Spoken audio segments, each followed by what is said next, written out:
سلام علیکم ګرانو دوستانو، نن به زه تاسو ته دغه ټول د افغانستان لوبغاړي وښیم چې څومره افغانستان لوبغاړي په پاکستان سوپر لیګ کې اخیستل شوي دي. او د دې علاوه به زه تاسو ته ووایم چې د افغانستان زیاتره لوبغاړي خپل نومونه اچولي ول په پاکستان سوپر لیګ ډرافټ کې، او ډېره بیکاره کیټګري کې دوی هغه خپل نومونه اچولي وو چې د دغه قیمت 10,000 امریکایي ډالر ده او د یو ټیم له خوا نه دوی نه دی اخیستل شوي. ویډیو تر اخره پورې وګورئ، په هر څه به تاسو پوه شئ. خو کوم ملګري په چینل کې نوي راځي ټول نه مخکې خو دغه چینل در سره سبسکرایب کړئ. نو اول خو به زه تاسو ته وایم چې تر اوسه پورې د افغانستان 4 لوبغاړي اخیستل شوي دي په پاکستان سوپر لیګ ډرافټ کې، چې په دغه کې دغه 2 لوبغاړي محمد نبی او رشید خان چې کوم دی هماغه پلیټینم کیټګري کې اخیستل شوي ول، 1.5 لک امریکایي ډالرو باندې دغه 2 لوبغاړي واخیستل شول.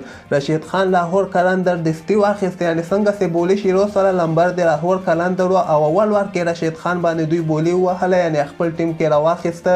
کراچي کنګز ټیم چې کوم ده هغوی بیا محمد نبی ډایرکټ واخیسته. دغه نه علاوه بیا دغه نور لوبغاړي که موږ وګورو، مجیب زدران بیا په ډایمنډ کیټګري کې اخیستل شوی ده چې د دغه قیمت هم ډېر زیات ده، یعنې 80,000 امریکایي ډالر باندې د پیښور زلمی ټیم کې مجیب زدران اخیستل شوی ده. او د نه علاوه به زه تاسو ته وایم چې ګولډ کیټګري کې چې کوم ده قیس احمد اخیستل شوی ده. ګولډ کیټګري قیمتونه به زه تاسو ته وایم 40,000 امریکایي ډالر باندې قیس احمد کویټا ګلیډیټر ټیم والا اخیستلی ده.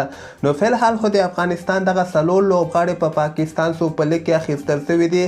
او د بل طرف ته به زه تاسو ته وایم یو نوی ډرافټ راغلی او د پاکستان سوپر لیګ ډرافټ راغلی، او چې په دغه کې به زه تاسو ته وایم چې د تقریبا 40 نه زیات افغان لوبغاړي خپل نومونه په دغه کې اچولي ول، چې په دغه کې دغه زړو لوبغاړو هم خپل نومونه اچولي ول، لکه ګلبدین نایب، سمیع الله شینواری، اصغر افغان، دغه زاړه لوبغاړي د شاپور زدران دوی هم خپل نومونه اچولي ول. او دومره چې شرم خبره خو دا ده چې هغه سیلور کیټګري کې دوی خپل نومونه اچولي ول چې 10,000 امریکایي ډالر قیمت باندې دوی خپل نومونه پاکستان سوپر لیګ ډرافټ کې ورکړي دي.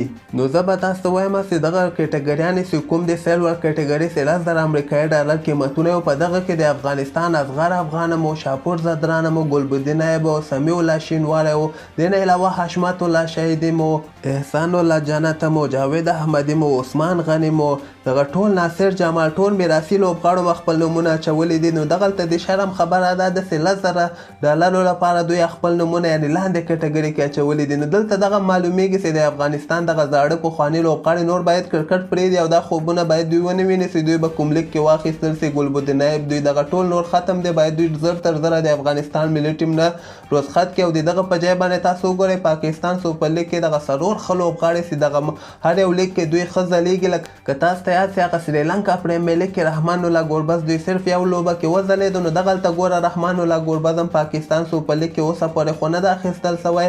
او همدغسې حضرت العزازی چې مسلسل ډول باندې هر یوه لوبه کې ځان یې بیخي پټې هماغه سریلانکا لیګ کې وشرموو. نو دغلته حضرت العزازی هم اوس نه اخلي. همدغسې دا نور لیګونو والا ټول دغه لیګونه ګوري. اوس تاسو بیګ بیش کې وګورئ مجیب زدران څومره ښه ځلیږي، رشید خان، محمد نبی دغه څومره ښه ځلیږي. نو د دغه په وجه باندې دوی دغه لیګونه فالو کوي، یعنې لیګونه ګوري، بیا هغه لوبغاړی کوم چې ښه فارم کې ښه ځلیږي هغه ډایرکټ خپل ټیم کې اخلي. د همدغې نتیجه دا ده چې د افغانستان رشید خان، مجیب زدران او محمد نبی په دومره قیمته بیه باندې اخیستل شوي دي. نه تنها دغه بلکې قیس احمد هم 40,000 امریکایي ډالر باندې اخیستل شوی ده.